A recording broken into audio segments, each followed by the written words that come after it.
दिवे दिवे देवानां भद्रासुमतिर्ऋजूयतां देवानागुंरातरविनो निवर्तताम् देवानागुंशकमुपसेदिमा वयं देवान आयुः प्रतिरन्तु जीवसे तान् पूर्वयानि वेदाहोमहे वयं भगं मित्रमादितिं दक्षमश्रिधम् अर्यमनं वरुणगुं सोममस्विना सरस्वतीना शुभगामयस्करत तन्नो वातो मयो भुवातो वेकजं तन्माता पृथिवी तत्पिता द्योः तद्ग्रावाणः सोमसुतो मयो भुवत् तदस्विना शृणोतं धिष्णया युवम् ओम गुरुर्ब्रह्मा गुरुर्विष्णु गुरुर्देवो महेश्वरः गुरुर्साक्षात् परब्रह्म तस्मै श्री गुरवे नमः। ओम शांति शांति शांति। ओम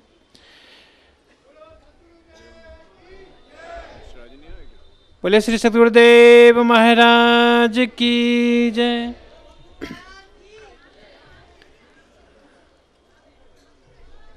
धर्म अर्थ काम मोक्ष सभी पुरुषार्थ की सिद्धि जिन पावन वचनों के श्रवण मनन और अनुवर्तन से संभव होता है वो वाणी है हमारे पूज्य पावन गुरुदेव की वाणी। सरल सरस सुमधुर गुरुदेव की व्याख्या शैली सभी के अंतर मन को प्रेरित करती है मानव से महामानव बनने के लिए। पूज्य गुरुदेव के गीता के संदेश को सुनकर ऐसा लगता है कि आज फिर श्री कृष्ण अपने अर्जुन को जगाने के लिए उसके वीरता को जागृत करने के लिए फिर से एक बार प्रकट हुए हैं। बुझे हुए निराश हताश मन को एक जीवनी शक्ति देने के लिए कर्तव्य के मार्ग पर जोड़ने के लिए फिर से आज कृष्ण प्रकट हुए हैं। ऐसे गुरुदेव के चरणों में हम सभी वंदन करते हैं और जोरदार तालियों से गुरुदेव का स्वागत अभिनंदन करते हैं।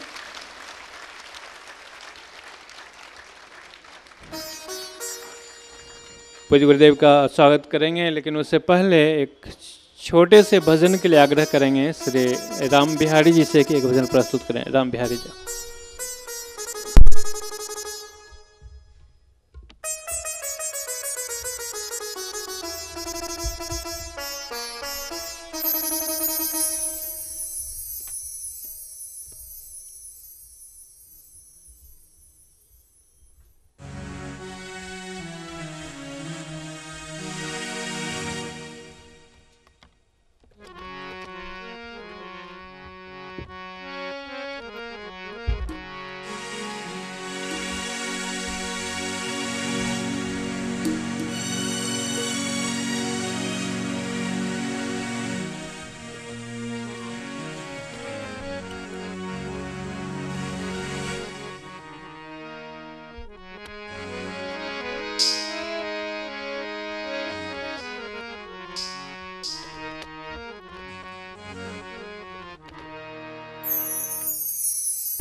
हरिओम।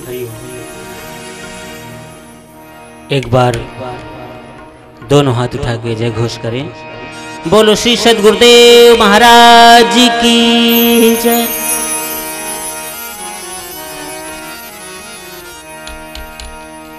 सर्वप्रथम परम श्रद्धेय परम पूज्य प्रातस्मरणीय महाराज श्री के श्री चरणों को कोट सा प्रणाम करता हूँ। आइए अपने मन को पुनः एकाग्र करें। गुरुदेव के प्रभु के श्री चरणों से अपने चित्त को जोड़ते हैं।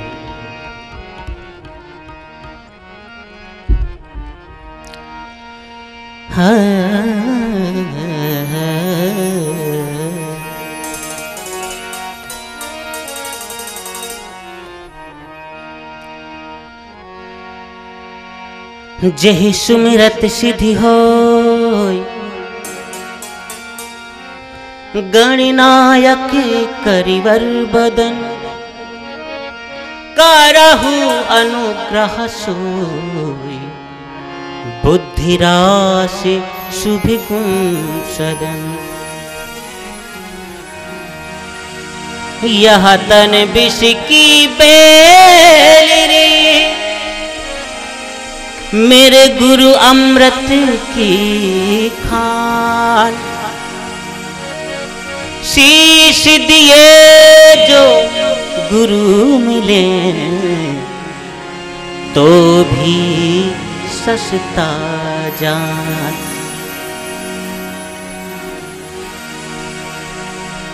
साहेब लगता प्यारा, मेरा सतगुरु लगता प्यारा। साहब लगता प्यारा फकीरा, साहेब लगता प्यारा। साहब लगता प्यारा प्यारा, साहेब लगता प्यारा। साहेब लगता प्यारा फकीरा, साहेब लगता प्यारा फकीरा। सतगुरु लगता प्यारा।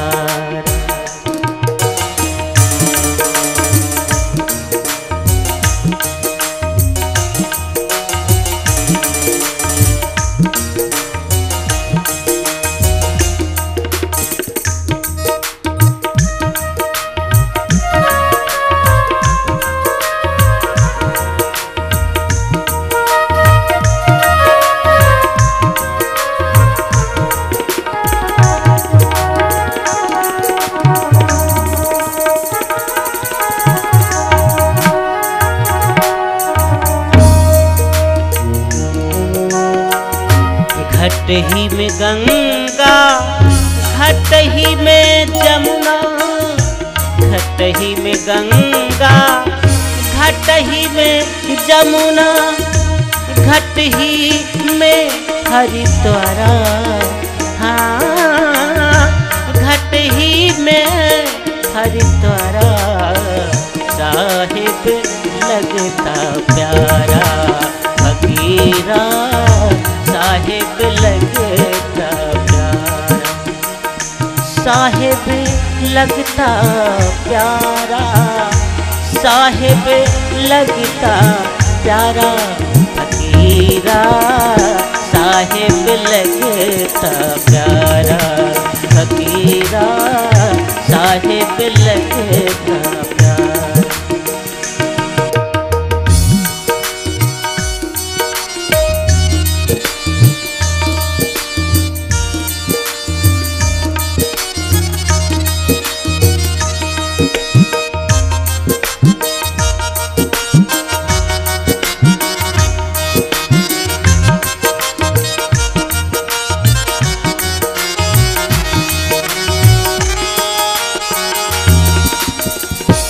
घट ही में चंदा, घट ही में सूरज।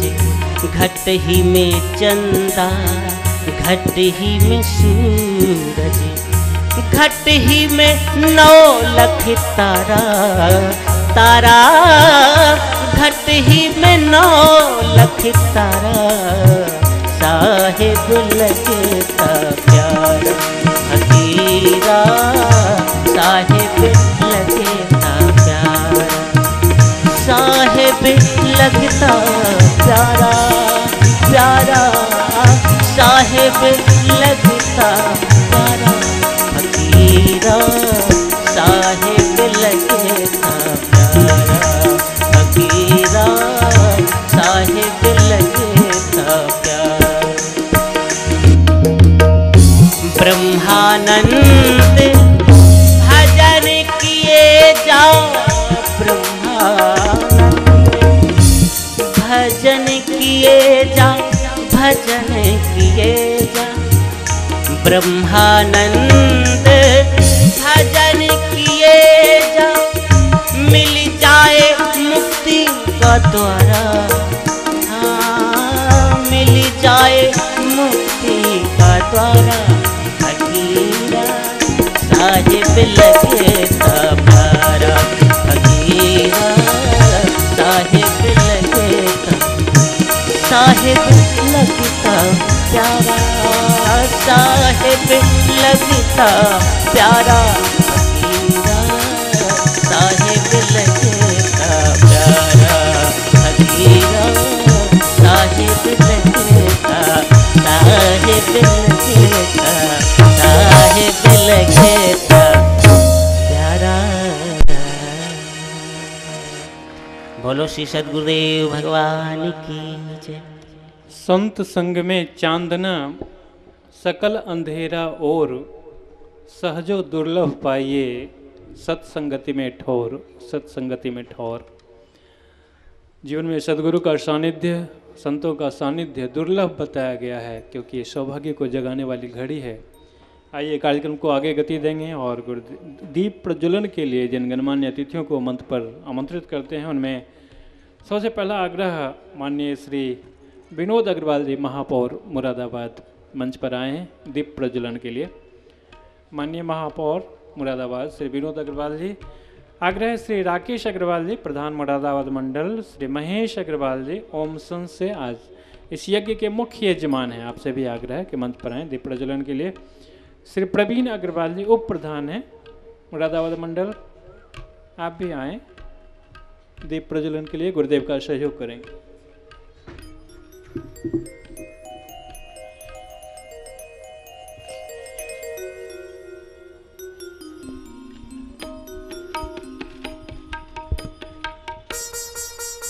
इस पंचदिवसीय विराट ज्ञान यज्ञ का विधिवत शुभारंभ दीप प्रज्वलन के द्वारा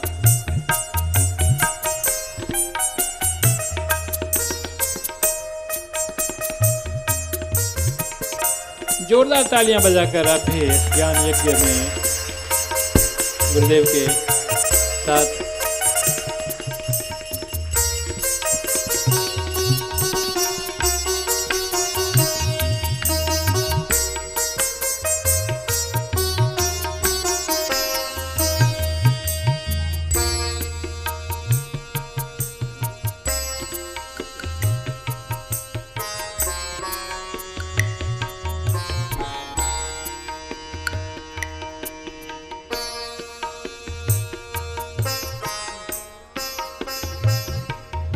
ज्ञान यज्ञ का शुभारंभ दीप प्रज्वलन से किया गया गुरुदेव के द्वारा।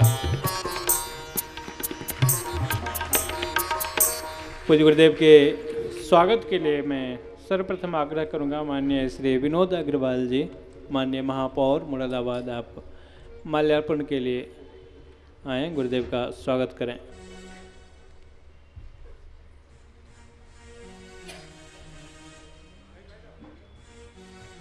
इसी श्रृंखला में अनुरोध श्री महेश अग्रवाल जी आप ओम संस से हैं और इस यज्ञ के मुख्य यजमान हैं श्री महेश अग्रवाल जी। इस पंचदिवसीय विराट भक्ति सत्संग के मुख्य यजमान श्री महेश अग्रवाल जी। साथ ही आग्रह श्री सुशील मित्तल जी आप रामनगर से पधारे हैं, आप भी आकर गुरुदेव का स्वागत करें। आग्रह श्री राकेश अग्रवाल जी जो अध्यक्ष हैं विजय मिशन मुरादाबाद मंडल के, आप भी गुरुदेव का स्वागत करें। अनुरोध माननीय श्री प्रवीण कुमार उप प्रधान हैं विजय मिशन मुरादाबाद मंडल और श्री पी के गुप्ता जी महामंत्री विजय मिशन मुरादाबाद मंडल के, श्री सुरेंद्र मुंजाल जी आप भी गुरुदेव से आशीर्वाद लें।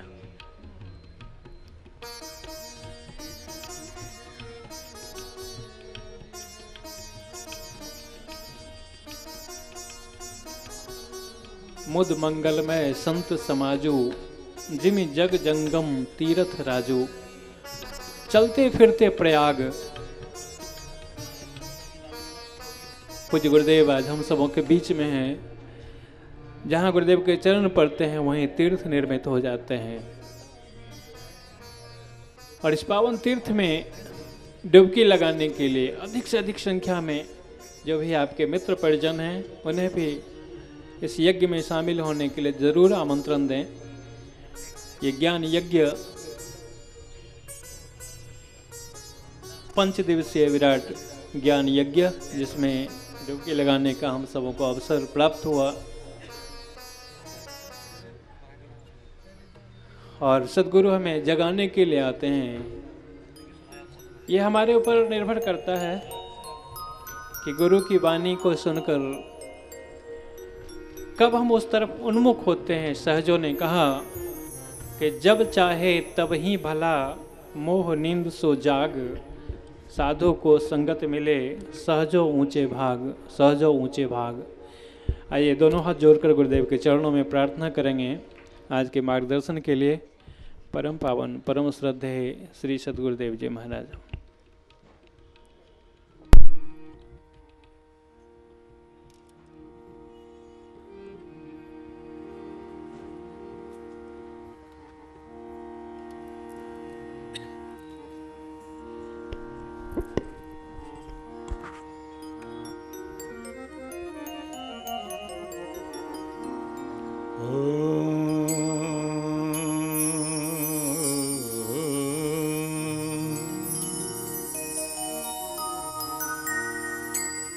तद्विष्णो परमं पदं सदा पश्यन्ति सूरयः दिवि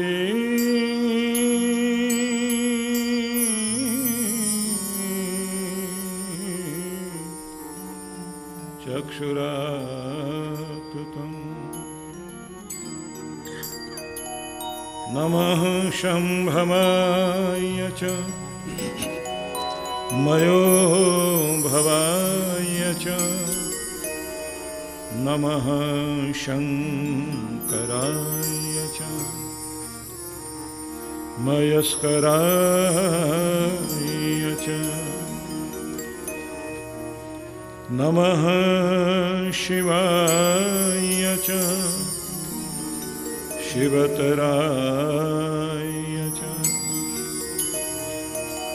कृष्णाय वासुदेवाय, हरये परमात्मने, प्रणतक्लेशनाशाय गोविन्दाय नमो नमः। आपदामपहर्तारं दातारं सर्वसंपदा, लोकाभिरामं श्रीरामं भूयो भूयो नमामि।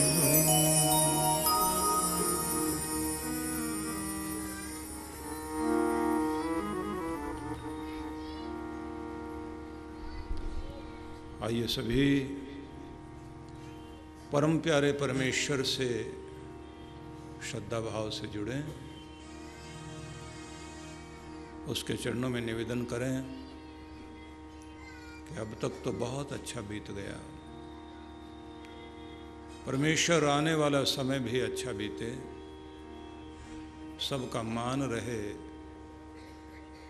सबके चेहरों पर मुस्कुराहट, सबके घरों में खुशहाली हो, हर कोई प्रेम प्यार से अपने रिश्तों को निभाए। जानते हैं कि परमेश्वर ही है जो सबके कर्मों को तोलता है। कोई तो है जो इस पूरे संसार की शक्ति है,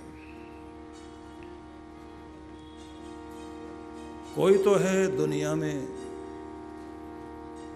जो तय करता है किस्मत पत्थरों की, कोई तो है जो तय करता है किस्मत पत्थरों की कि किसको ठोकरों में रहना है और किसको भगवान बनना है। उस प्यारे से जुड़ते हुए उसका नाम उच्चारण करेंगे।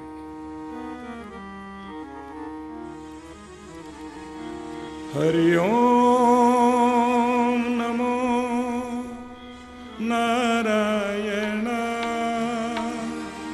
ओम नमो नारायण।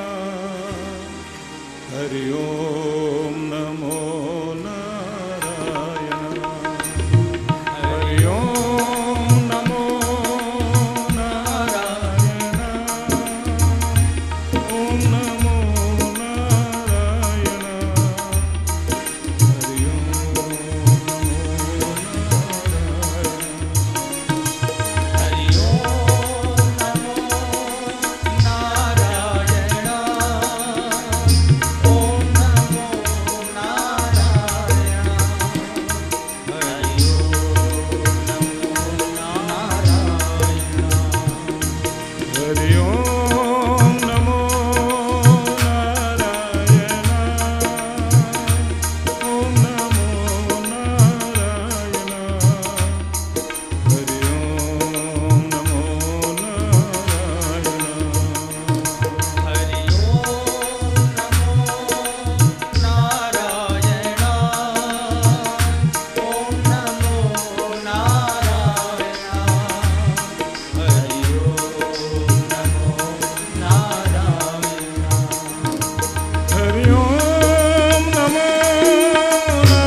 ओम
जीवन लगातार गतिमान है नदियों की धारा की तरह, और हम सभी सुख दुख के किनारों के बीच जीवन की धारा को बहाते चले जा रहे हैं। संसार संयोग वियोग का संसार है, सुख दुख का, मान अपमान, लेना देना, पाना खोना, यही संसार का रंग रूप है। नहीं कह सकते कि आने वाला समय किस तरह का होगा, लेकिन जो भी है जैसा है, हमें इस बात का ध्यान रखना है। चलती चाकी देख कर दिया कबीरा रोए, दो पाटन के बीच में बाकी बचा ना कोई। पिस तो सब रहे हैं, पर कबीर के बेटे ने कहा था, चलती चाकी देख कर राह कमाल ठटाए, कीली पासे जो रहे उनकी पिसे बलाए। जो दाने कीली के साथ जुड़े रहते हैं, चक्की के पाट उसे पीस नहीं पाते। तो यदि हम परमेश्वर से जुड़े रहेंगे, निश्चित ही वो हाथ हमारा पकड़े रहेगा, तो सुख दुख के पाटों से पिसने से बच जाएंगे। संभले रहेंगे। इसलिए 2 घड़ी अपने प्यारे के साथ संबंध जोड़ने की चेष्टा करिए। और सारे रिश्ते काम नहीं आएंगे, लेकिन परमात्मा का रिश्ता जरूर काम आएगा। और सब नज़र मुंह फेर सकते हैं, लेकिन परमात्मा आपसे कभी मुंह नहीं मोड़ेगा। उसका साथ लीजिए, उसका सहारा लीजिए, उसी से कल्याण होगा। अन्यथा ये दुनिया तो आपको रुलाने में ही लगी है। शमशान घाट के बाहर लिखा था, शमशान घाट के बाहर लिखा था कि मंजिल तो तेरी यही थी यहाँ आने की, मंजिल तो तेरी यहीं थी, बस जिंदगी गुजर गई आते आते। क्या मिला तुझे इस दुनिया से, अपनों ने ही जला दिया जाते जाते।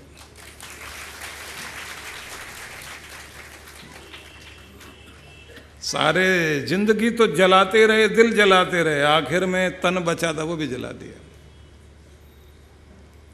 तो मंजिल तो तेरी यही थी, जिंदगी गुजर गई आते आते। तो इसलिए अच्छा यही है, सहारा लो भगवान का, जिसका सहारा लेने से कल्याण होगा। मिलकर उच्चारण करेंगे सभी प्यार से।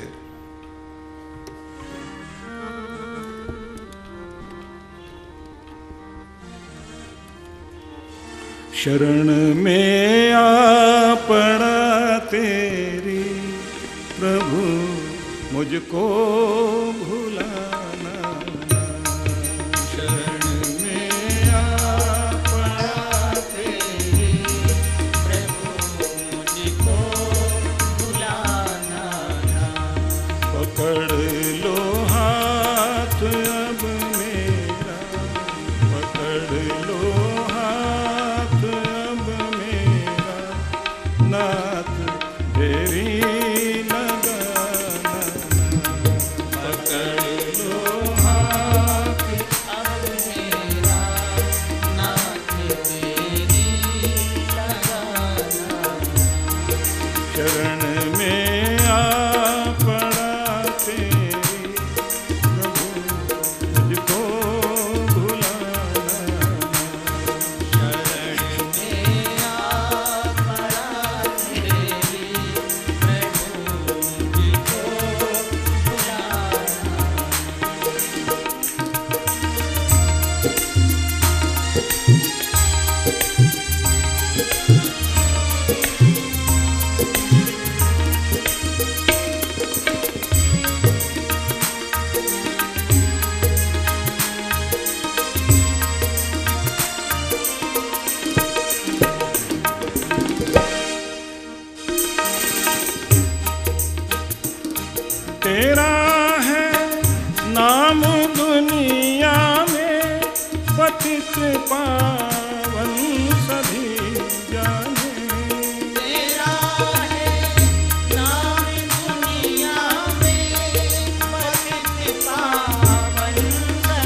काल की है नदी भारी, बहा जाता हूँ धारा में।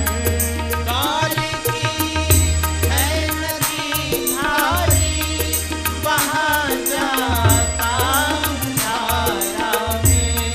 बहा जाता हूँ धारा में।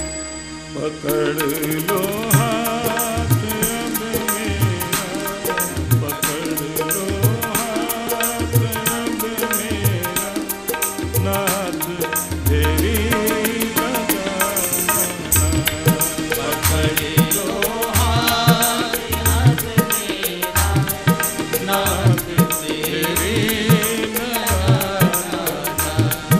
शरण में आ पड़ा तेरी, प्रभु मुझको भुलाना। शरण में आ पड़ा तेरी, प्रभु मुझको भुलाना।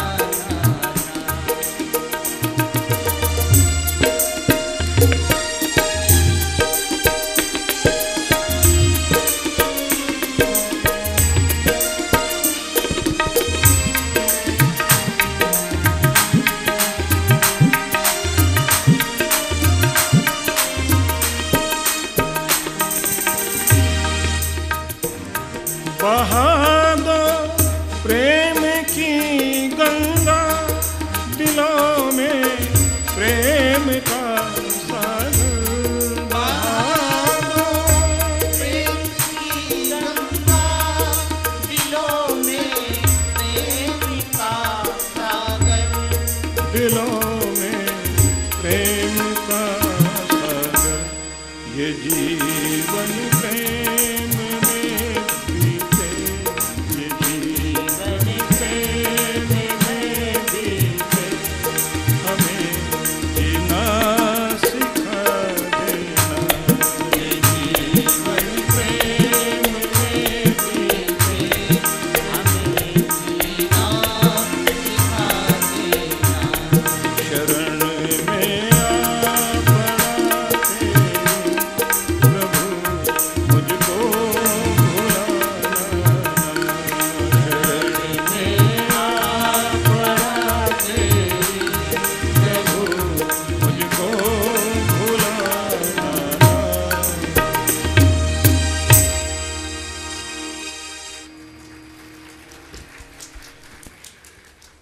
श्रद्धामयी मातृशक्ति बदरुषो, भारत की औद्योगिक नगरी पीतल नगरी मुरादाबाद का यह सत्संग प्रांगण, जिसमें आप सभी श्रद्धालु भक्त प्रेमपूर्वक आकर बैठे हैं, निश्चित ही ये क्षण सौभाग्य से प्राप्त हुए हैं। वे क्षण महत्वपूर्ण होते हैं जिन पलों में परमात्मा की चर्चा हो, भगवत चर्चा में अपने मन को लगाएं, कुछ सीखने के लिए, कुछ जानने के लिए, कुछ बदलने के लिए हमारा मन, हमारा हृदय, हमारा चित्त तत्पर हो जाए। भगवान को भी सबसे अधिक पसंद आता है धर्म करना। धर्म की चर्चा जहाँ होती है उस स्थान को पवित्र माना जाता है, और धर्म चर्चा को, भगवत चर्चा को भगवान बहुत पसंद करते हैं। ये सबसे बड़ा यज्ञ होता है, क्योंकि ये ज्ञान यज्ञ भी है, धर्म यज्ञ भी है, सेवा यज्ञ भी है। सत्संग में सेवा भी हो जाती है, भजन भी हो जाता है, ज्ञान भी प्राप्त हो जाता है, और यही ध्यान यज्ञ भी होता है, क्योंकि मन भगवान के चरणों में टिकता है।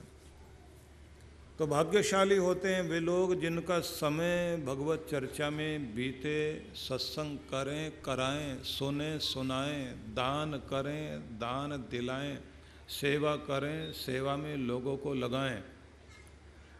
जो लोग ये सब करते हैं निश्चित रूप से उन लोगों को अपने कर्मों को धोने का, पवित्र होने का सुंदर अवसर प्राप्त होता है, क्योंकि यही पावनी गंगा है। इसे बोलते हैं धर्म ज्ञान गंगा। इस गंगा में जब हम स्नान करते हैं तो बहुत कल्याण होता है। और इस गंगा को प्रवाहित करने के लिए जो भागीरथ बनते हैं, भगीरथी को बहाने के लिए, तो उनको तो और ज़्यादा पुण्य प्राप्त होता है। इसलिए ये याद रखिए, सत्संग में आना, सत्संग श्रवण करना, सत्संग के लिए लोगों को प्रेरित करना, ये निश्चित रूप से बहुत बहुत पावन कार्य है। सत्संग में विशुद्ध रूप से प्रभु चर्चा होनी चाहिए, ज्ञान चर्चा, भगवान श्री कृष्ण के वचनों की चर्चा, शिव की चर्चा, माँ दुर्गा की चर्चा, राम जी की चर्चा, या उस घट घट वासी अंतर्यामी परमात्मा की चर्चा जो जगदीश्वर है, जगत का मालिक है, उस प्रभु की चर्चा हो तो निश्चित रूप से हमारा हृदय भी, हमारा चित्त भी, हमारा मन, हमारी आत्मा सब पवित्र होते हैं। तो आइए भगवत चर्चा करते हैं। भगवान श्री कृष्ण ने अपने मुख से जब ज्ञान की अमृत चर्चा शुरू की, अर्जुन के माध्यम से पूरे संसार का कल्याण किया, तब उन्होंने 7वें अध्याय में गीता के कहा, मेरे साथ उच्चारण कीजिए, मनुष्याणाम सहस्रेषु कश्चित यतति सिद्धये यततामपि सिद्धानां कश्चित माम वेत्ति तत्वतः। भगवान ये कहते हैं कि हजारों, लाखों, करोड़ों मनुष्यों में से कोई कोई व्यक्ति होता है जो अपने भजन की, भक्ति की सिद्धि के लिए अपने मन को लगाता है। पूरी दुनिया में लोगों की प्रवृत्ति बहिर्मुखी है, बाहर की तरफ दौड़ना, चंचलता, अंतर झांकने की इच्छा होती ही नहीं। तो लाखों करोड़ों में से कोई कोई ऐसा होता है जिसको लगता है कि मेरी भक्ति सिद्ध हो जाए, मेरा भजन सिद्ध हो जाए, मेरी सेवा सिद्ध हो जाए, मेरा धर्म सिद्ध हो जाए, मेरी साधना सिद्ध हो जाए। तो ऐसे लोग क्या करते हैं? वो सबसे पहले कोशिश करते हैं कि मेरा नियम पक्का बन जाए। ये नियम क्या है? नियम है या तो मैं परमात्मा का दामन पकड़ लूँ, उसका हाथ पकड़ लूँ, और फिर धीरे धीरे ऐसा समय आ जाए कि मेरा नियम पक्का हो जाए तो मेरा भगवान मेरा हाथ पकड़ ले। जब वो हाथ पकड़ लेता है तो फिर छूटता नहीं व्यक्ति।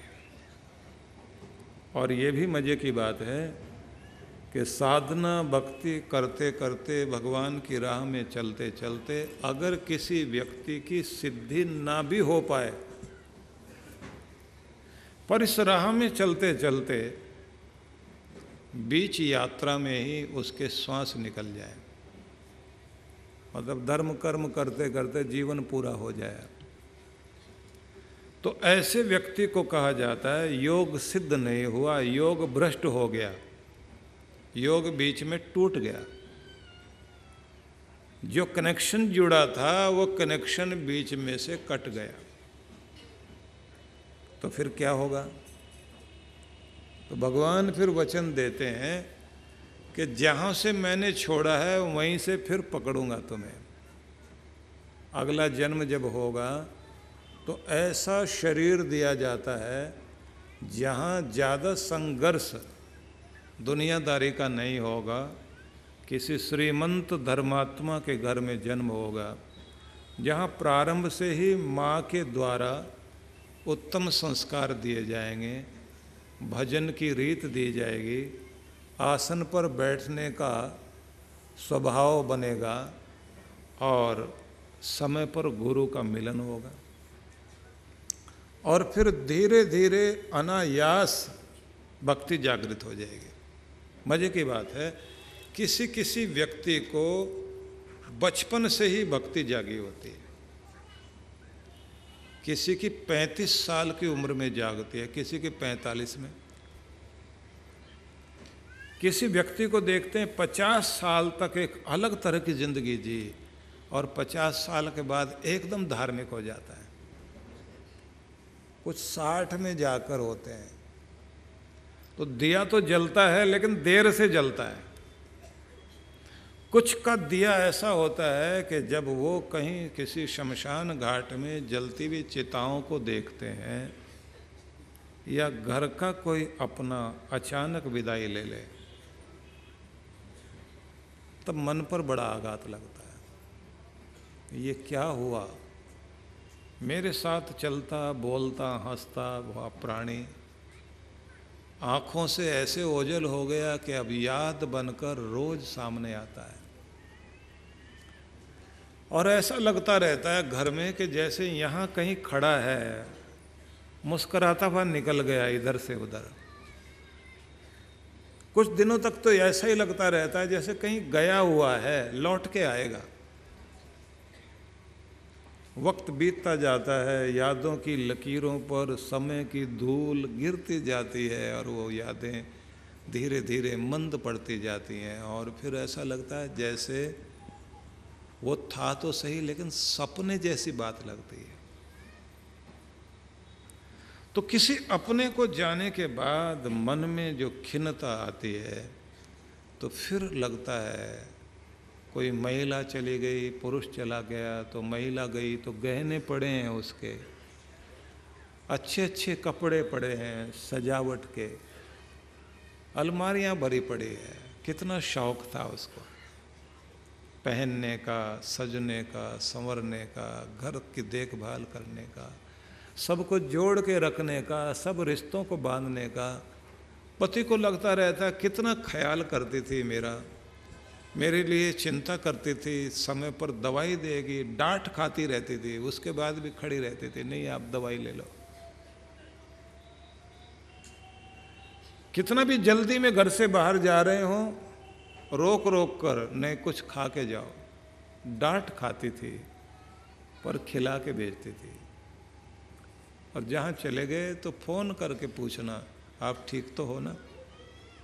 ये कभी नहीं पूछा कि कमाई करी है, कुछ पैसा कमाया। उसको लगता है मेरा मालिक, मेरा स्वामी, मेरा पति सुरक्षित रहे, पैसे तो आते जाते रहेंगे, क्योंकि उसके लिए सारी दौलत उसका प्रेम था और वो प्रेम का मंदिर लुट गया जैसे उसकी विदाई हो गई। उसके जाने के बाद लगता है वो पूरी इस घर की नींव थी, अब नहीं है, तो लगता सब कुछ अधूरा रह गया। घर का कोई बड़ा बुजुर्ग चला जाए, पिता चला जाए, पति चला जाए, तो भी कैसा लगता है। पूरा घर अपने कंधों पर उठाकर जिसने रखा हुआ था, पूरे घर का जो चौकीदार बना हुआ था, पूरे घर की रौनक था, जब तक वो था तो सब आते जाते थे, उसके जाते ही सारा घर सूना। न जाने किस तरह से उसने हमारे घर को बनाया, संभाला, बच्चों को पाला, यहाँ तक लेकर आया। अचानक मन में झटका लगता है, क्या लेकर गया अपने साथ, सब तो छोड़ गया यहीं। मकान वहीं खड़ा है, कार वहीं खड़ी है, तिजोरी पड़ी हुई है, उसके पहनने के कपड़े इतने जोते, इतने जूते, इतने जोड़ी जूते रखे हुए हैं। गया क्या साथ? अपनी देखभाल भी नहीं की, अपने खाने पीने का ध्यान नहीं, सोने का ध्यान नहीं, खाने का ध्यान नहीं है, सेहत का भी ध्यान नहीं रखा। सारी जिंदगी दौड़ता रहा, दौड़ता रहा, दौड़ता रहा। तो आखिर में मन में प्रश्न उठता है, वो कौन है? हंसते खेलते हुए, दौड़ते भागते, सपने देखते, आशाएं जगाते, उम्मीदें जगाते हुए को एकदम बुला लेता है। तोता उड़ जाता है, पंछी उड़ जाता है और पिंजरा पड़ा रह जाता है। कौन है वो? कौन लाता है दुनिया में? कौन वापस भेज देता है? दुनिया की रौनक वहीं रह जाती है सारी की सारी। तो फिर समझ में आता है कोई तो है जो इस पूरी दुनिया का संचालन करता है। वो भाग्य लिखता है तो न जाने सबको क्या क्या दे दे और किस्मत को उल्टा कर दे, तो सड़क पर आने में देर नहीं लगती। तो समझ में आने लग जाता है कि भाई परमात्मा भी कोई चीज है। तो फिर सत्संग पसंद आने लगता है, फिर भजन की तरफ मन लगने लग जाता है, फिर मंदिरों में दर्शन करने जाने लग जाता है। तो किसी तरह से यात्रा शुरू होती है, वैराग्य जागता है। किसी का दिया जल्दी जल जाता है, किसी का दिया देर में जलता है, लेकिन जिसका दिया जल गया वो भाग्यशाली है। जिसका नहीं जग पाया तो बेचारा अभागा रह गया। यह चेद वेदित सत्यमस्ति, उपनिषदों में कहा। यहाँ आकर अगर उसको जान लिया, उस मालिक को, तो बहुत बड़ी बात हो गई। नो चेद वेदित महति विनष्टि। और अगर यहाँ इस संसार में आकर उसे नहीं जाना तो बहुत कुछ अपना नष्ट कर लिया। क्योंकि जो कुछ तुम्हारा पीछे छूट गया वो क्या काम आने वाला है। दूसरे लोग ऐसे कब्जा जमाते हैं, असल में तो पहले ही हिसाब लगा लेते हैं। घर में जो भी बच्चा पैदा होता है, धीरे धीरे बड़ा होते जाते उसको समझ में आ जाता है मकान मेरा, गाड़ी मेरी। अभी पिताजी बैठते हैं, बाद में मैंने ही बैठना है, सब मुझे ही मिलने वाला है। इसलिए नेम प्लेट बदलने में देर नहीं लगती, कागजों में नाम बदलते हुए देर नहीं लगती। मालिक था कोई और, अब दूसरा आ गया। और वो भी गरूर करे तो ये ध्यान रख लेना चाहिए, आगे उसके बच्चे, मतलब दादाजी के पोते वो खड़े हैं, वो कहते हैं दुकान मिली, वो कहता मिली मिली मिली मेरी मेरी। अभी बोलना भी नहीं आता, तुतलाते, तब भी कहते दुकान मिली है, कार मिली है। अधिकार जमाने वाले आगे खड़े हुए हैं, अधिकार ट्रांसफर होते रहते हैं। एक पीढ़ी का कार्यकाल 25 साल का माना जाता है, उसके बाद दूसरी पीढ़ी आकर कब्जा जमा लेती है। तो क्या जाएगा साथ? वैराग्य मन में जाग गया तो भक्ति जाग गई, भक्ति जाग गई तो व्यक्ति आएगा परमात्मा के भजन के लिए, सत्संग के लिए बैठेगा। तो जैसे बैठना शुरू करता है तो नाम जपना शुरू होता है। नाम जपना शुरू हो जाए तो बड़ी बात होती है, नाम जपने में रस आना शुरू हो जाए। नाम जपने में रस आ जाए शुरू, तो उसके बाद होना चाहिए नियम बन जाए। इतने बजे उठना है, इतने बजे भक्ति करनी है, इतने बजे उठ के पहले थोड़ा व्यायाम, थोड़ा प्राणायाम करेंगे, स्नान आदि करने के बाद मंदिर में जाएंगे, कुछ भजन पूजन करेंगे, थोड़ी देर ध्यान में बैठेंगे।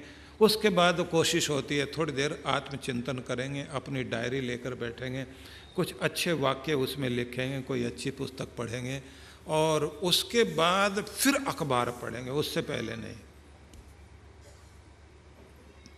क्योंकि अखबार है दुनिया से जुड़ने का माध्यम, और पुस्तकें हैं, धार्मिक पुस्तकें, दुनिया के मालिक से जुड़ने का माध्यम। तो सबसे पहले व्यक्ति की कोशिश होती है दुनिया से बाद में जुड़ेंगे, दुनिया के मालिक से पहले जुड़ेंगे। तो सुबह उठते ही पहले उस मालिक से जुड़ा जाए, उससे कनेक्शन बन जाए, तो ऐसे फिर नियम बनने लग जाता है। और जैसे नियम बनने लग जाए तो समझ लेना चाहिए नियमित तो हो गए, तो अब बन गए हम विद्यार्थी। विद्यार्थी बनने से पहले श्रोता बनना होता है। अब सत्संग में आने लग गए तो श्रोता बन गए, और जैसे ही श्रोता बन गए तो कॉपी हाथ में रहे तो कुछ ना कुछ नोट करना है। कलकत्ते में मैंने देखा, वहाँ हर साल जब हम लोगों का दिसंबर में सत्संग होता है, दिसंबर में नवंबर से शुरुआत हो जाती दक्षिण भारत में, बॉम्बे होगा, कलकत्ता, पूना, सूरत में, गुजरात में, नागपुर में, अहमदाबाद में, कलकत्ता, हैदराबाद, औरंगाबाद, अकोला, सब जगह दक्षिण भारत में शुरू हो जाता है। तो कलकत्ता में मैंने देखा जो बड़े बड़े सेठ हैं वहाँ के, हजारों करोड़ों के मालिक, अपने हाथ में कॉपी पेन लेकर आएंगे। मैंने कहा ये किस लिए? बोले सुनना भी है, गुनना भी है, चुनना भी है। तो मैंने कहा अच्छा बताइए पिछले से पिछले साल क्या बताया था। अब पन्ने पलट के बता देते हैं, हाँ पिछले से पिछले साल शुरुआत में ही यहाँ से चर्चा हुई थी। तो मुझे कहना पड़ता है कि ऊपर आओ, मैं अपनी तरफ से माला पहनाना चाहता हूँ कि कम से कम आपने रिकॉर्ड तो रखा।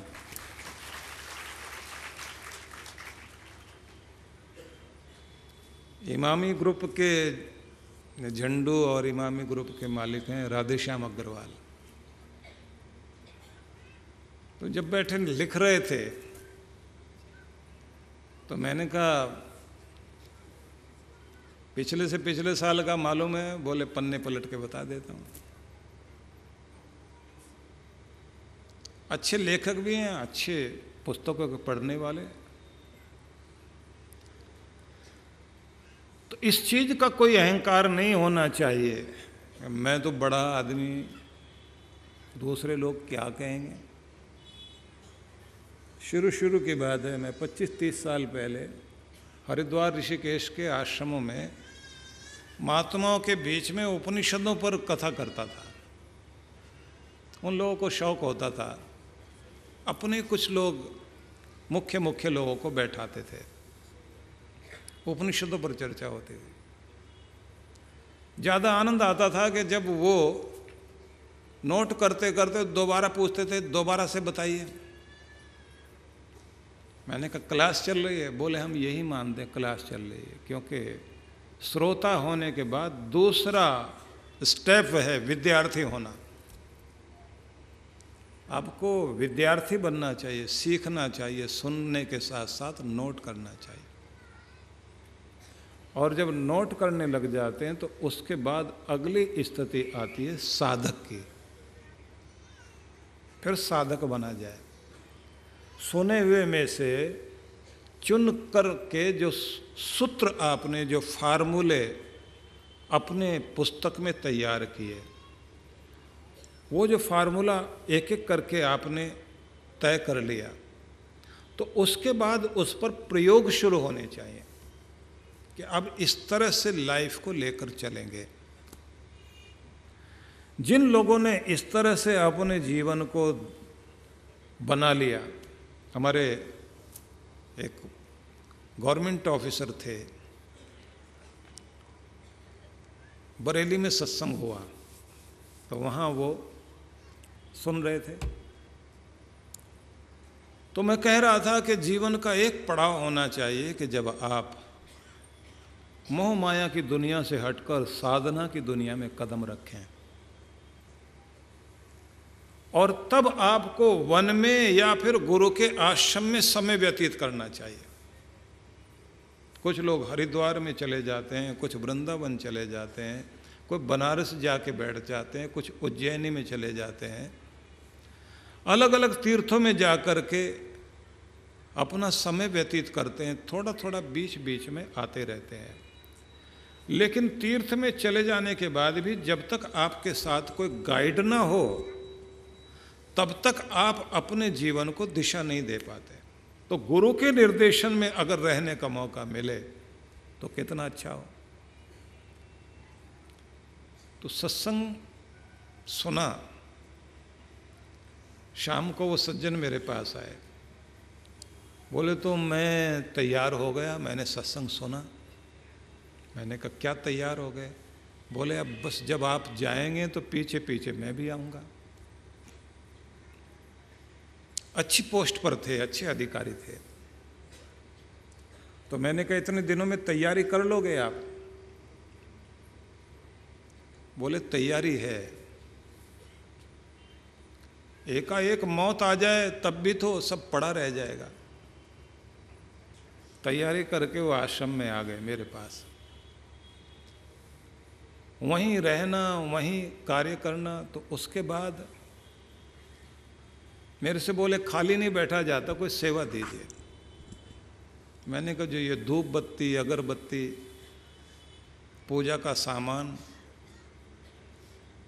लोग लेते हैं स्टॉल पर आकर, उसकी व्यवस्था, हवन सामग्री हो गई, हवन कुंड हो गए, भगवान के मूर्तियाँ, उनके वस्त्र,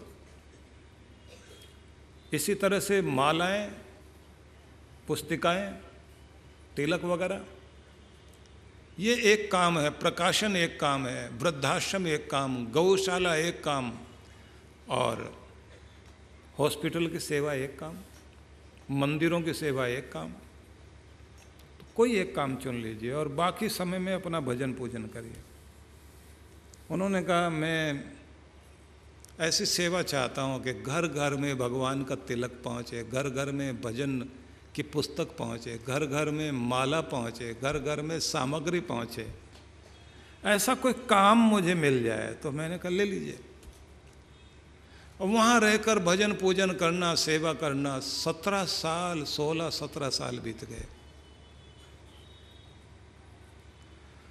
और जैसे ही इतना वर्ष बीत गए तो आखिरी में मुझसे वो बोले मैं आपके साथ साधना क्षेत्र में भी जगह जगह गया, अब मेरी इच्छा है कि अब जब आपका साधना का कैंप लगेगा ऋषिकेश में, वहाँ जाना चाहता हूँ, डुबकी लगा के आना चाहता हूँ। और साथ में मेरी इच्छा है बैजनाथ में धाम में भी आपका सत्संग होगा, वहाँ भी जाऊँगा, तो आपकी आज्ञा मिलनी चाहिए।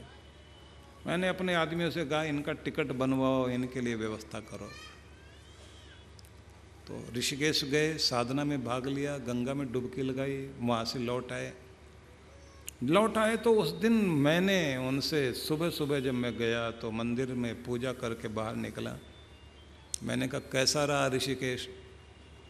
बोले वैसे तो गुरु के चरणों में हमेशा ही आनंद रहता है, लेकिन इस बार आपने जो भूलों को क्षमा कराने के लिए कहा था कि सारी भूलें, सारे गुनाह भगवान माफ़ करना, कहा सुना, किया धरा, जो भी कुछ हमसे हुआ है सबके लिए क्षमा याचना। अब केवल अपने चरणों का दास बना के रखना भगवान को। वो जो आपने कराया था वहाँ से मन तृप्त हो गया। अब अगर उधर भी जाने का मौका मिलेगा, बैजनाथ वगैरह, तो जाएंगे। शाम को कार्यक्रम, मैं जैसे आश्रम से वापस लौटने लगा तो विदा करने के लिए दरवाजे तक गए, प्रणाम किया, और जैसे वापस लौटे एकाएक श्वास छोड़ा, गति हो गई। उनकी पत्नी साथ साथ चलती थी, उनके हमेशा दोनों साथ साथ रहते थे। तो वहाँ के प्रबंधक बोलने लगे इनको, पंत जी को हमने कभी भी अकेले चलते हुए नहीं देखा। दोनों पति पत्नी, पीले वस्त्र, लंबी दाढ़ी, बाल पीछे, जटा, इस रूप में जैसे कोई तपस्वी साधक घूमता, ऐसे नजर आते थे। अब दोनों में से एक रह गए, ये जोड़ी टूट गई आज। उनकी पत्नी, जिनको अपने पति का बहुत मोह था, हिम्मत के साथ बोली। उनकी यात्रा तो पूरी हो गई, पर उनकी आखिरी इच्छा बाकी है। उन्होंने कहा था कि मेरी आंखें मेरे बाद भी जिंदा रहनी चाहिए। ये आंखें किसी के काम आ जाए तो मैं तो इस दुनिया को नहीं देख पाऊंगा, लेकिन कोई मेरे माध्यम से दुनिया तो देखेगा। मेरी आंखें उसको दे दी जाए।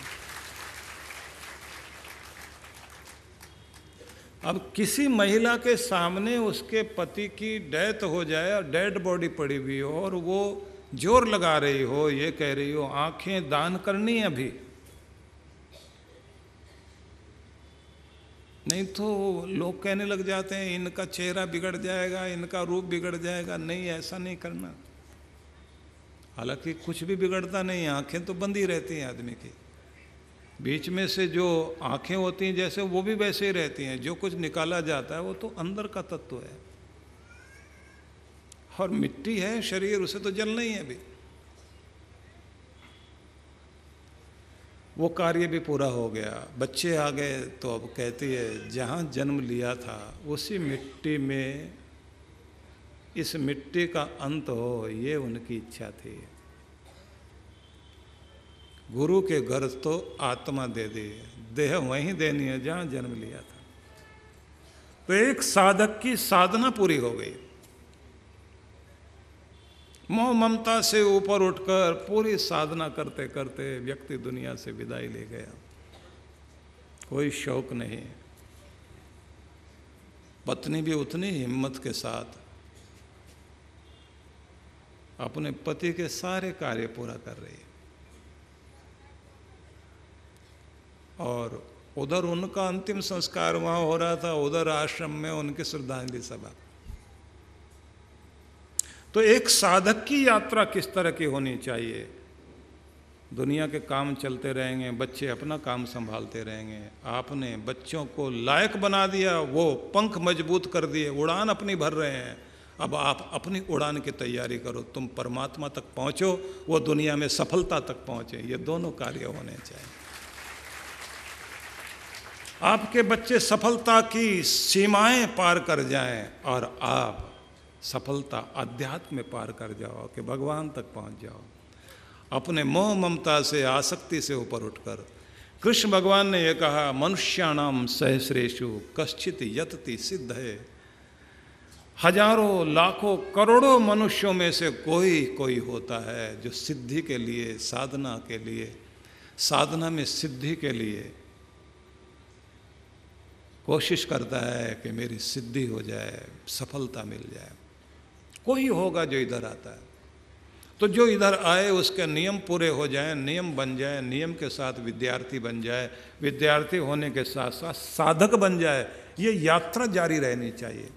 तो आपका नियम भी बनना चाहिए भजन करने का, पूजन करने का, और अपने भजन पूजन के साथ में कोशिश करो आपके घर के अंदर ही कोई ना कोई एक ऐसी कुटिया बना लीजिए, भले छत पर आप बनाएं, जो घास फूस की हो या फिर सीमेंट की भी हो, तो कुटिया कुटिया जैसी होनी चाहिए। पवित्रता वाला स्थान होना चाहिए जहां आप बैठकर थोड़ी देर जाप कर सकें, आसन व्यायाम कर सकें, प्राणायाम कर सकें, कोई अच्छी पुस्तक पढ़ सकें, जहां पर आपकी पवित्रता प्रवेश करे, अपवित्र चरण ना पड़े, मतलब चरण पादुकाएं बाहर रहें। वहाँ बैठ कर के थोड़ी देर 2 घंटा 3 घंटा सुबह, 1-2 घंटा शाम वहाँ बिता लिया करें। उस समय ना टेलीफोन ना टेलीविज़न कुछ भी नहीं चले। उस समय केवल आप दुनिया के मालिक से जुड़ रहे हैं। दुनिया से जुड़ने वाली चीज़ों का परित्याग करके आप थोड़ी देर अपनी साधना स्थली में, अपनी तपोभूमि में बैठ कर के देखिए। आपने अपने घर में दुनिया से मिलने के लिए ड्राइंग रूम बना लिया, लेकिन दुनिया के मालिक से मिलने के लिए भी कोई जगह आपको बनानी चाहिए जिसके अंदर आप बहुत सुंदर बेलें लगाएं, फूल लगाएं, गमले बाहर लगा लें। लगना चाहिए किसी ऋषि की कुटिया है। हिमालय में नहीं जा सकते, हिमालय आपके घर आना चाहिए। आप हिमालय की यात्रा पर जाएं, कोशिश करो वर्ष में 1 बार 2 बार हो सके तो बहुत अच्छी बात है। हम लोग साधना कराते हैं, हिमालय की साधना के लिए बुलाते हैं। तीर्थों में आप लोग जाते हैं, बद्रीनाथ जाएं, केदारनाथ जाएं, अमरनाथ जाएं, साधना आपकी हो सके बहुत अच्छी बात है। नहीं तो गुरु जहाँ साधना कराने के लिए आपको उत्तरकाशी ले जाएं, ऋषिकेश ले जाएं, या फिर हिमाचल प्रदेश की धौलाधार पहाड़ियों के बीच, पर्वत श्रृंखला के बीच, व्यास नदी के तट पर महर्षि मनु, अगस्त्य, वशिष्ठ ऋषि की, जमदग्नि की साधना स्थली में वहाँ बैठाकर साधना कराएं, समय निकाल कर आओ। हिमालय यात्रा होनी चाहिए, लेकिन वहाँ से आने के बाद कोशिश करो आपके घर में भी एक हिमालय होना चाहिए जहाँ आप बैठ कर के अपने भगवान का नाम ले सकें। व्यक्ति नहीं रहे, उसका आसन तो बिछा है, उसकी माला तो रखी भी है, कोई ना कोई तो उसके आसन पर बैठेगा, कोई ना कोई तो घर का प्रमुख, घर का कोई ना कोई सदस्य तो उस माला को पकड़ेगा, उन पुस्तकों को उठाएगा, उस स्थान पर बैठेगा, और एक बैठा तो दूसरा भी बैठना शुरू हो जाएगा, और धन की परंपरा तो आगे चलती रहेगी, धर्म की परंपरा भी आगे चलनी चाहिए, भजन की परंपरा भी आगे चलनी चाहिए। इस परंपरा को रुकने नहीं देना चाहिए। आपका धन आपको संसार में जीवन चलाने के लिए सहायता प्रदान करेगा, लेकिन आपका धर्म आपको इस लोक से उस लोक तक आपकी यात्रा को सुगम बनाने में काम आएगा। इसलिए धन भी कमाना, लेकिन धर्म भी कमाना। ठीक है, आज सुबह मैं कह रहा था, रास्ते में रुके ना हम लोग, उम्र दराज मांगकर लाए थे 4 दिन, कुछ नोट कमाने में लग गए और कुछ नोट बदलवाने में।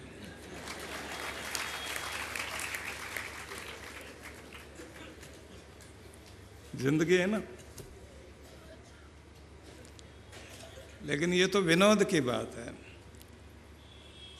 अगर सच पूछा जाए, 2 आरजू में कट गए, 2 इंतजार में। जिंदगी के 4 दिन कुछ तो इच्छा करने में, सपने देखने में, कुछ सपने पूरे हो जाएं इसके इंतजार में जीवन के पल कटते चले गए। तो आज से क्या करना है? कृष्ण भगवान जो कह रहे हैं अर्जुन को, अर्जुन इस दुनिया में हजारों लाखों में से कोई कोई होता है जो इस राह पर आता है। इस राह पर आ भी जाए तो सिद्धि की कामना करने वाला भी कोई कोई होता है। यत ताम अपि सिद्धानाम कश्चिन माम वेत्ति तत्वतः। इस तरफ आकर यत्न करने वाला कोई मनुष्य, लाखों करोड़ों में से कोई यत्न करे, यत्न करने वालों में भी कोई सिद्धि प्राप्त करे, और सिद्धि प्राप्त कर लेने के बाद भी कुछ ही लोग होंगे जो मुझे तात्विक रूप से, पूर्ण रूप से जानने में समर्थ हो पाते हैं। अधिकांश लोग तो सिद्धि प्राप्त करने के बाद, विभूतियाँ प्राप्त करने के बाद, वरदान प्राप्त करने के बाद संसार में अपने चमत्कार दिखाने में लग जाते हैं, जो भगवान से दूर ही रह जाते हैं। भगवान कहते हैं जो मुझे तत्व से जान पाते हैं वो तो कोई कोई मनुष्य ही होता है। तो इसलिए ये ध्यान रख लीजिए कि अगर आपका मन परमात्मा की तरफ लग गया तो आप भाग्यशाली हैं, और आपका मन भगवान के चरणों में लगने लगा तो इसका मतलब है कि अब अगली कड़ी जोड़िए, नियम बन जाए। नियम टूटने मत दो। हो सकता है कि कभी कभी शरीर इस स्थिति में पहुंच जाए, बुखार हो, बीमार हो, लेटे लेटे आप पड़े हुए हैं, चाहते हैं मंदिर जाएं लेकिन आप उठ नहीं सकते, तो तन भले ही मंदिर तक नहीं पहुंच पाए, मन को मंदिर तक जरूर लेकर के जाना। लेटे लेटे भी मन को लेकर जाओ, महसूस करो स्नान कर लिया है, और अपने स्नान के बाद, पवित्र वस्त्र पहनने के बाद, हाथ में माला सिमरनी लेकर आप भगवान के दर पर जा रहे हैं, उसे प्रणाम करने के लिए। छोटी सी सिमरनी हाथ में रखो जरूर, इतनी सी माला ये सिमरनी है। इस सिमरनी को 27 मनकों की माला इतनी सी, इसको आप हाथ में पहन के रखिए। जब मौका लगे तो निकाल लो हाथ में, और निकाल कर चलते चलते बीच की 2 उंगलियों के मध्य रखकर अंगूठे से चलाना शुरू करो। ओम नमः शिवाय, ओम नमः शिवाय, हरि ओम हरि ओम हरि ओम। श्री राम श्री राम श्री राम श्री राम श्री राम। ओम ऐं ह्रीं क्लीं चामुंडाय विचे, ओम ऐं ह्रीं क्लीं चामुंडाय विचे। अब आप कह रहे होंगे मिलेगी कहाँ से? मिल जाएगी। माला तो होनी चाहिए हाथ में। भगवान का नाम चलते फिरते उठते बैठते सोते जागते जपते रहें। तो किसी दिन आपका तन साथ नहीं दे तो भी मन को आदत डाले रखो, भगवान के दर्शन करने के लिए जाए। और ये भी कोशिश करो, हो सके तो रोज़, नहीं तो सप्ताह में एक दिन ज़्यादा समय निकाल कर अपने घर के मंदिर में बैठकर भजन पूजन करने के अनंतर फिर आप शांत मन से सहज होकर तीर्थ के मानसिक रूप से दर्शन करने के लिए जाओ।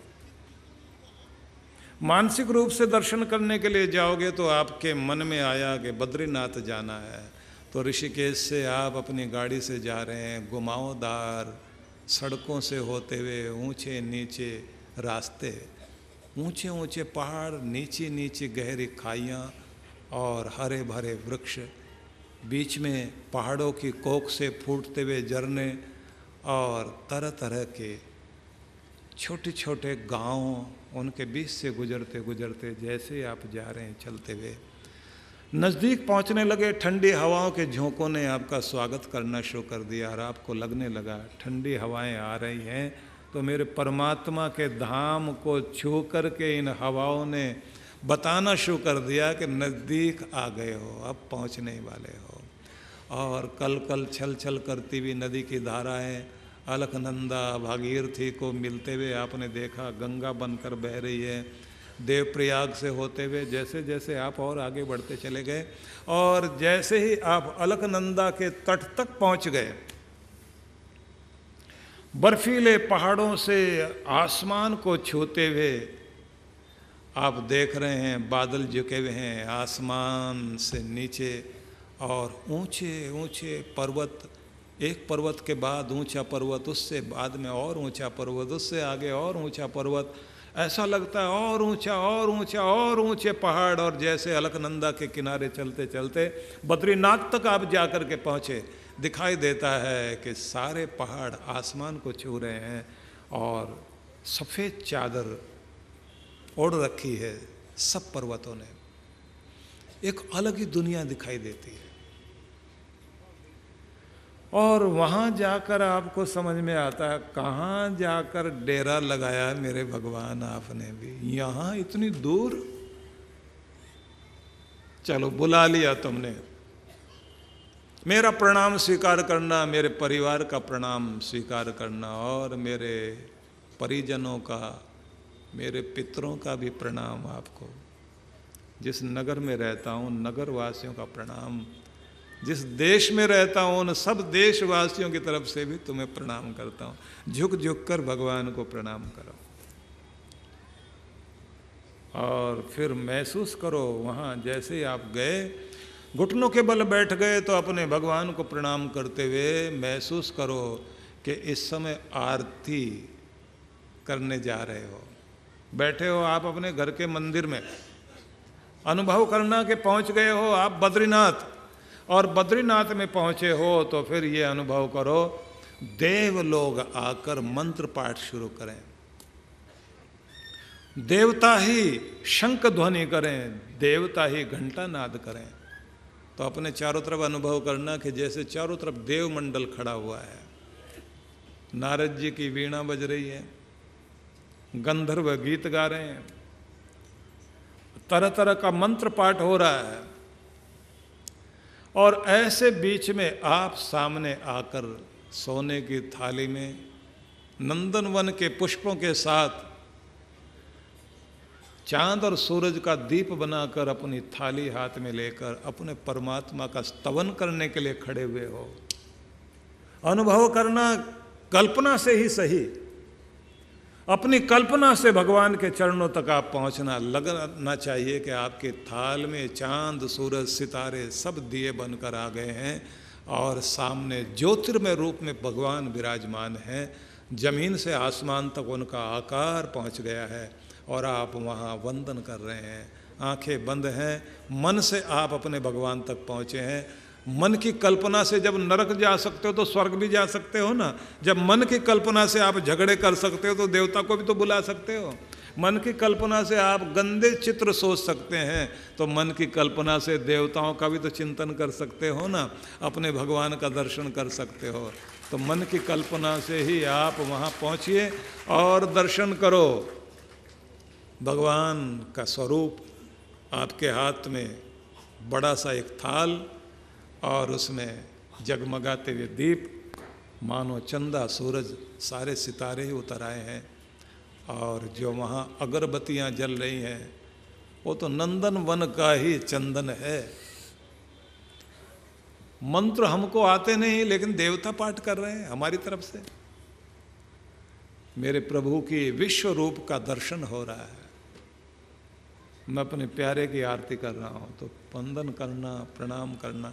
बैठे हो अपने घर में, महसूस होना चाहिए तीर्थ दर्शन करने के लिए गए हो। मानसिक रूप से अनुभव होगा कि भगवान ने आपके सिर पर हाथ रखकर आशीर्वाद दिया है और कहा, मेरे बच्चे तेरी प्रार्थना स्वीकार की जाती है, तेरा कल्याण।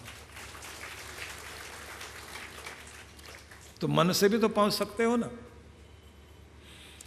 तो सप्ताह में एक दिन ही सही, रोज तो आप सामान्य पूजा करते हैं, एक दिन तीर्थ यात्रा भी करके आओ।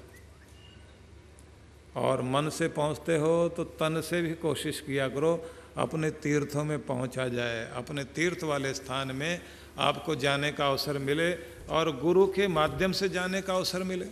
कभी कभी आपको अवसर मिलना चाहिए कि कैलाशपति के दर्शन करने के लिए आप जा सकें।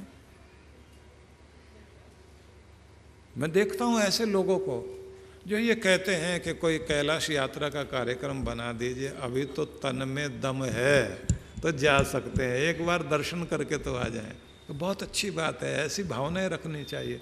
आप देश विदेश में, यूरोप में, अमेरिका में न जाने कहाँ कहाँ घूमने की इच्छा रखते हैं और जगह घूमने से तो घूमते ही रह जाओगे, लेकिन भगवान के दर पर एक घूम कर आइए। सारा घूमना मतलब आवागमन का चक्र खत्म हो जाएगा और दुनिया के चक्कर खत्म, और फिर वो प्राप्त हो जाएगा जिसके लिए दुनिया में आपको जन्म दिया गया है। इसलिए और यात्रा बाहर की यात्रा है, भगवान की यात्रा बस वो अंतर यात्रा है। तो भगवान ये कहते हैं कोई कोई है जो इस तरफ आता है, सब कोई तो नहीं आते, लेकिन जो आए भाग्यशाली है वो।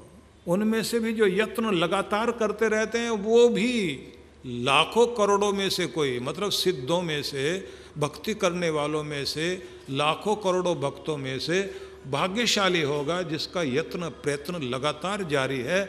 और उनमें से भी जो लाखों करोड़ों यत्न करने वाले हैं उनमें से भी कोई भाग्यशाली होगा जिसकी सिद्धि हो जाती है। और सिद्धि प्राप्त करने वाले लाखों करोड़ों में से भी कोई एक होता है जो तत्व से मुझे यथार्थ रूप से वास्तव में मेरे स्वरूप को जो जान लेता है।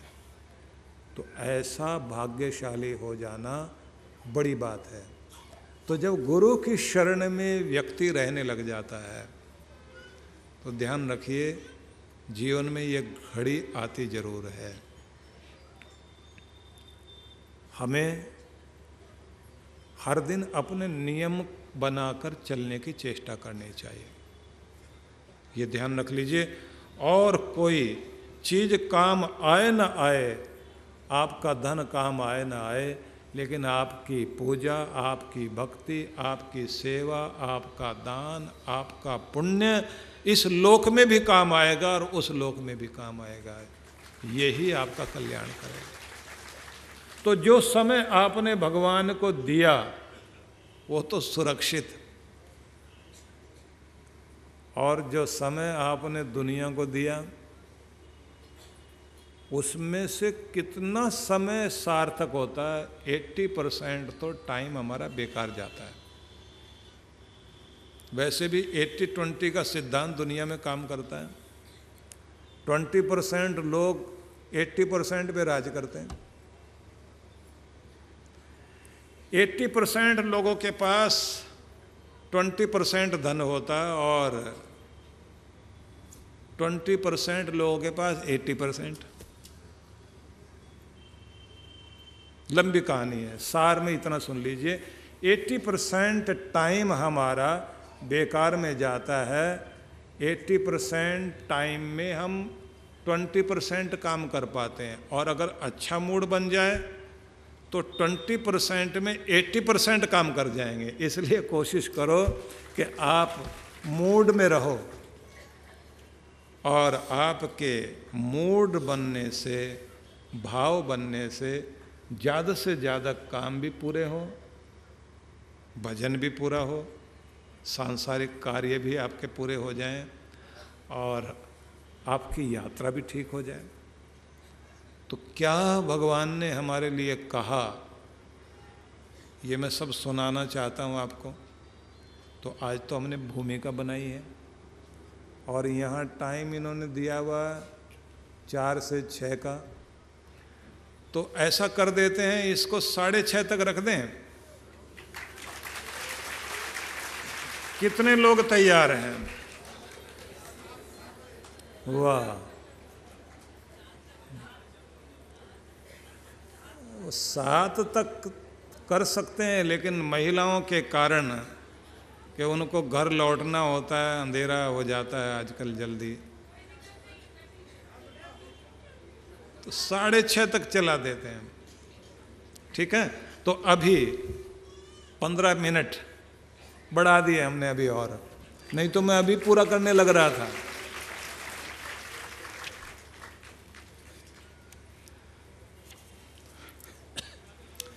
तो आपसे मैंने कहा, कुछ लोग होते हैं कि जिनका मन भगवान के चरणों में चलता है। ज़्यादातर लोग ऐसे होते हैं कि जिनका ध्यान दुनिया में बटा रहता है। तो जो दुनिया में बटे रहते हैं, बिखरा बिखरा जीवन जीते हैं, तो उसके कारण क्या होता है? अशांत ज़्यादा रहते हैं, चिंताएं ज़्यादा रहती हैं। ज़्यादातर तो वे लोग हैं जो लोग अपने धन कमाने में अपनी सबसे ज़्यादा कीमती चीज़ें दांव पे लगा देते हैं। धन से भी कीमती क्या हो सकती है? एक तो आपकी नींद। जब नोट आ रहे होते हैं ना, उन दिनों ये दिखाई देता है नींद वींद तो आती रहेगी, पहले नोट आने दो। धन आ जाए, नींद चली जाए। सेहत खराब करके लोग धन कमाते हैं, बाद में वही पैसा खर्च करके सेहत वापस लाने की कोशिश करते हैं। पैसा खर्च करके नींद वापस लाना चाहते हैं। पर मैंने ज़्यादातर तो यही देखा, कितना भी पैसा अब उसके बाद खर्च कर लीजिए, सेहत दे करके पैसा तो कमाया जा सकता है, लेकिन पैसा दे करके सेहत वापस नहीं लाई जा सकती। अपनी जिंदगी का सबसे कीमती समय देकर आप धन कमाते हैं, लेकिन वो कीमती धन दे करके आप अपना समय, अपनी उम्र, अपना वो सबसे प्राइम टाइम जो आपका था, उसे वापस नहीं ला सकते। अपनी जवानी बिता करके धन कमा सकते हो, लेकिन धन दे करके अपनी जवानी वापस नहीं ला सकते। अपने बच्चों का प्यार का वक्त, दुलार का वक्त दे करके आपने धन तो कमा लिया, लेकिन उसके बाद आपके बच्चे इतने बड़े हो जाते हैं, वो तो पढ़ने के लिए कोई देश में कोई विदेश में चला जाता है, वो आपसे दूर हो गए और बुढ़ापे में आप उनसे दूर हो गए, तो पाया क्या? तो बहुत लोग जीवन को इस तरह से व्यतीत करते हैं कि उनको जीवन जीना ही नहीं आता, वो जान ही नहीं पाते कि कीमती क्या है। तो कीमती क्या? सेहत, नींद, चैन, परिवार, प्रेम, प्रसन्नता।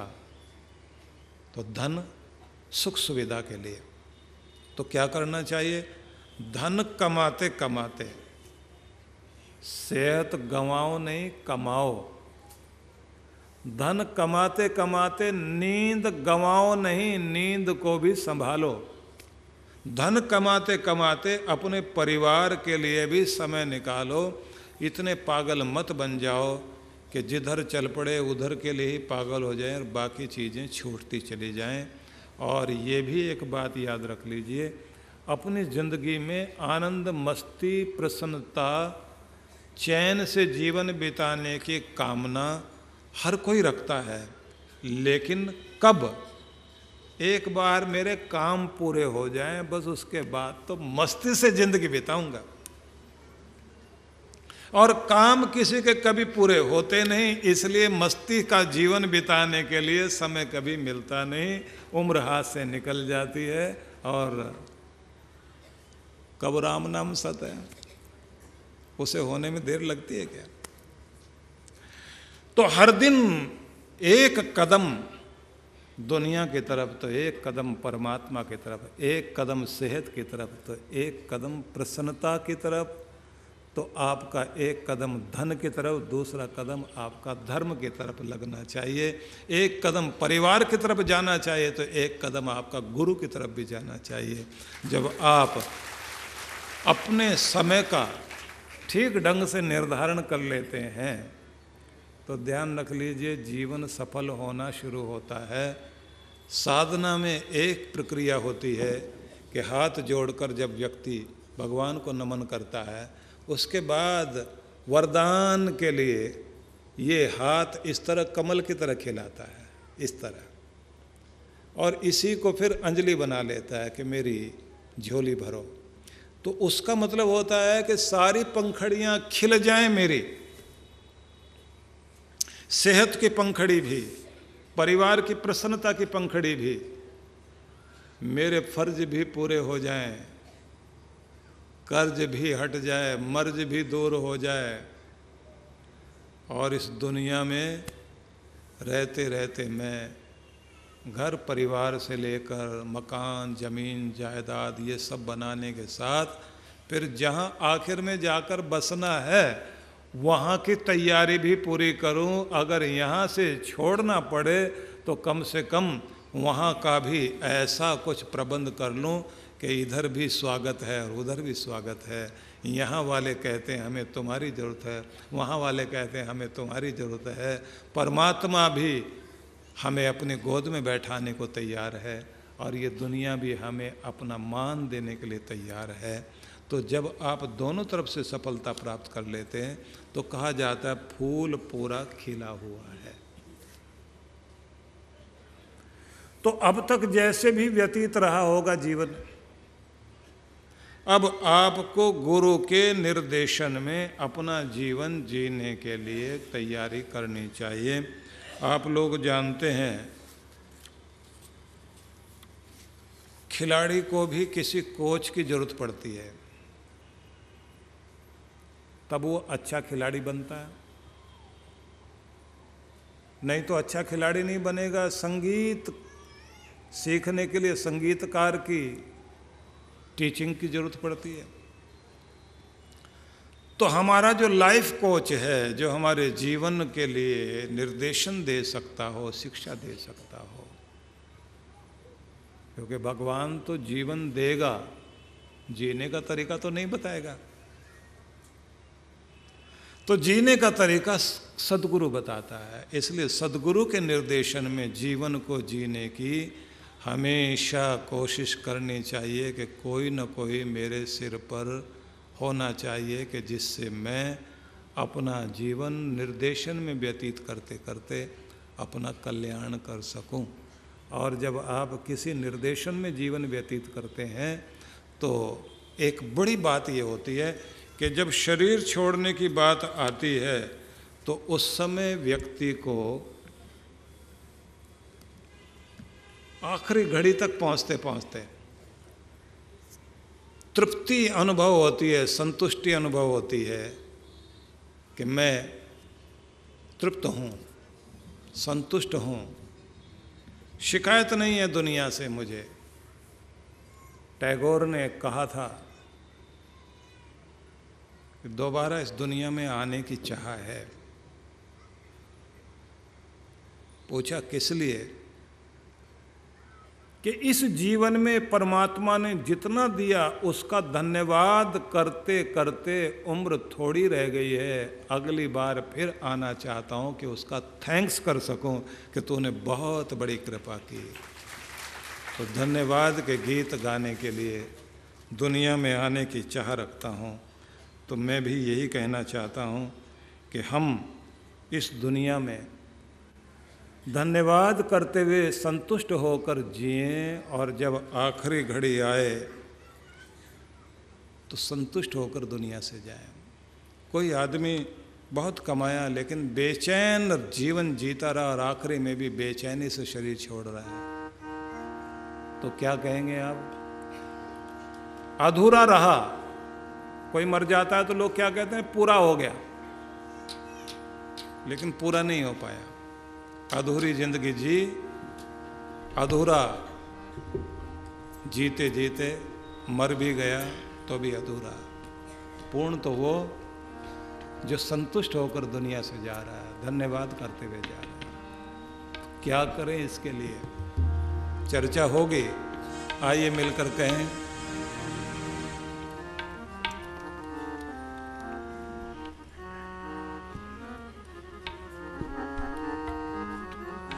उठ नाम सिमर मत सोए रहो, उठ नाम सिमर मत सोए रहो।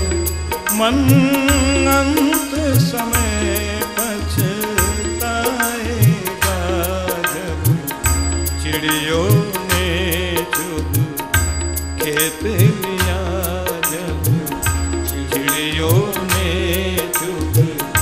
खेत लिया।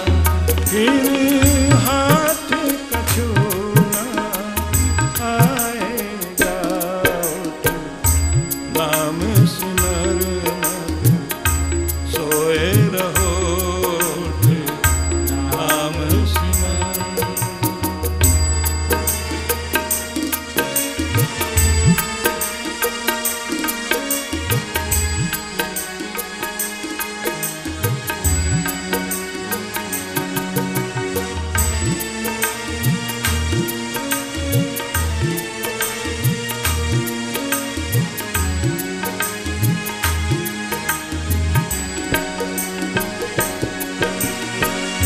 आस विलास में बीती उमरिया,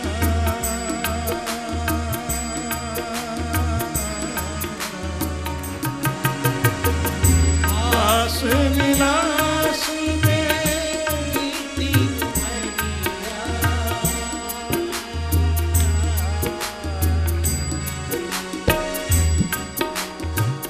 आस विलास बहुत गई रही थोड़ी उम्र, बहुत गई रही थोड़ी उमरिया। जल गया दीपक बुझ गई बात, जल गया दीपक बुझ गई बात। कोई न राह दिखाएगा,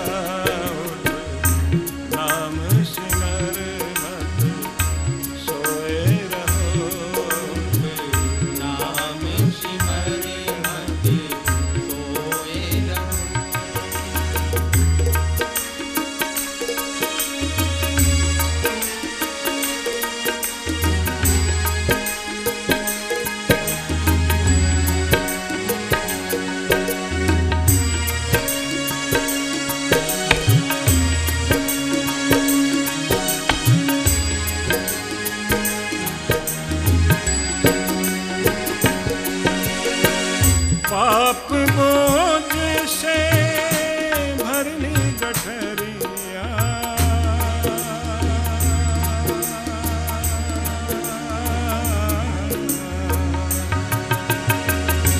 पापी बोझ से भरी गठरिया।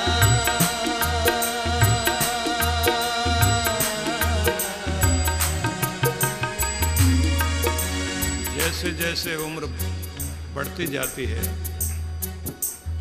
हमारे गुनाहों की गठरी भी भारी होती जाती है, और उस लोक में अपनी गठरी खुद उठानी है, वहां कुली मिलने वाला नहीं है।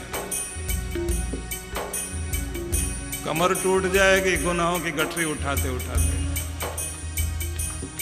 और अगर सोचोगे कि गांठें खोल दें, हल्का कर दें, तो बड़ा मुश्किल है। लम्हों में खता होती है और सदियों तक सजा भोगनी पड़ती है। इसलिए कहते हैं हाथों से लगाई हुई गांठें दांतों से खोलनी पड़ती है। इसलिए सावधान हो जाइए, सोच समझ कर अपना कार्य करते जाइए, अपने गुनाहों को बख्शवाओ। कन्फेस कर लेना जरूरी है, प्रायश्चित करो, पश्चाताप करो। नई जिंदगी जीने के लिए गुरु के ज्ञान गंगा में डुबकी लगाइए। सत्संग तारणहार है, सत्संग का सहारा। पाप बोझ से भरनी गठरिया।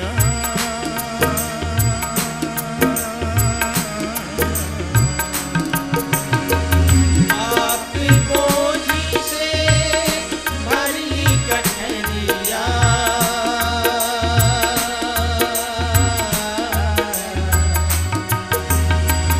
पाप बोझ से भरनी गठरिया।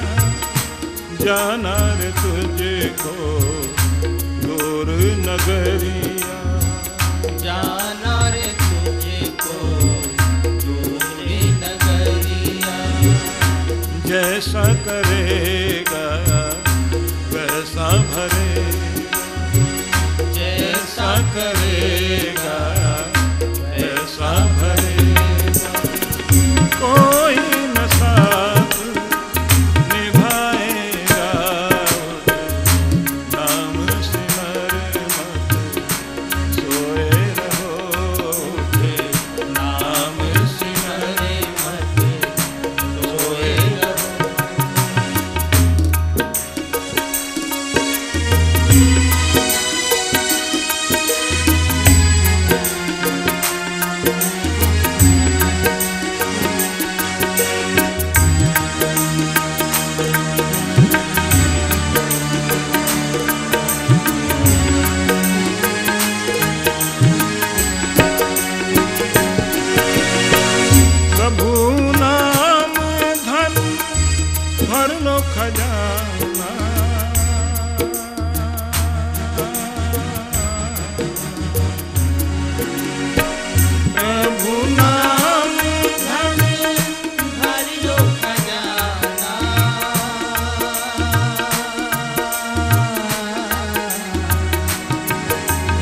तो अपने प्यारे का नाम जपते जपते अपना कल्याण करें।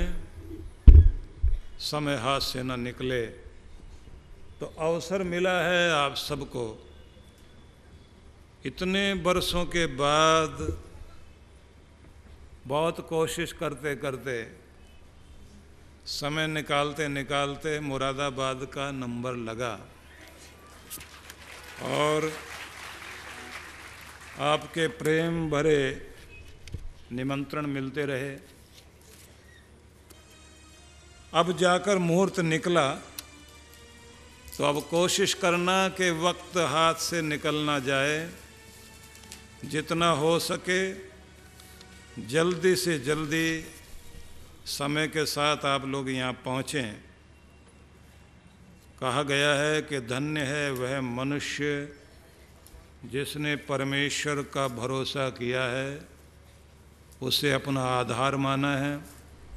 वह उस वृक्ष के समान है जो नदी तट पर लगा हुआ है और उसकी जड़ें पानी से जुड़ी हैं। पूरी दुनिया सूख सकती है पर नदी किनारे वाला पेड़ वो कभी सूखेगा नहीं, हरा भरा रहेगा। तो अपने आप को परमात्मा की नदी के साथ जोड़ दीजिए, जिससे आप हमेशा हरे भरे रहें, खुशहाल रहें। सबके लिए बहुत बहुत मंगल कामना करता हूँ और सुबह फिर हम लोग यहाँ मिलेंगे। आइए मिलकर कार्यक्रम को विश्राम की ओर ले चलते हैं। अवसर मिला है आप सभी को, तो ये भी कोशिश करो कि खुद ही पोस्टर बनना, खुद ही प्रचार करना है। नेताओं को तो भर के लाने पड़ते हैं लोग, क्योंकि वो सब लोकसभा का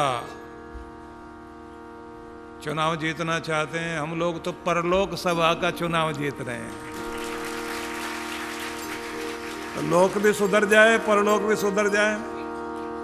तो इसलिए अपने आप निमंत्रण दो सबको, सब आए, कल्याण हो।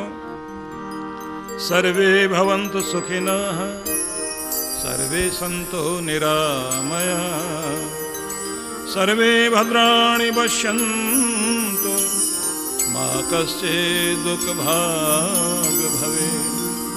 त्वमेव माता च पिता त्वमेव, त्वमेव बन्धुश्च सखा त्वमेव, त्वमेव विद्या द्रविणं त्वमेव, त्वमेव सर्वं मम देवदेव। शान्ति